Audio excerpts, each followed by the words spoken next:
Itong mga DDS trolls may bago na namang paborito. Target nila ngayon ang bagong undersecretary ng PCO. Sa Mandawi rin po sinabi po ni former President Duterte na bumalik na po yung droga sa Davao. At sino ba ang mayor ng Davao City? Hindi ba yung anak niya? Ang ibig ba sabihin nun, napaka-inefficient ng anak niya? Anak niya ang namumuno sa Davao City. Si PCO Undersecretary Attorney Claire Castro pinutakte ng patama. Sunod-sunod na reaksyon at atake mula sa kampo ng palaging tama. Hindi nila matanggap yung matapang na sagot nitong si Yusek Castro, kung saan binalikan niya ang patutsyada ni Digong.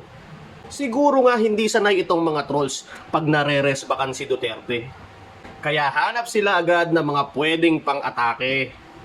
Kaso yung resback nila, supot. Itong mga DDS trolls, masyadong mataas ang standard. Hindi daw nababagay magtrabaho sa gobyerno itong si Yusek Castro kasi nga, vlogger lang daw. Pero pag kanilang kaalyado, okay lang. Kahit sexy star pa yan o dancer. Kasi nga, sila ang palaging tama. Kaya't ang tanong ng ating mga kababayan, sino ba ang mas pipiliin nating bigyan ng trabaho sa gobyerno?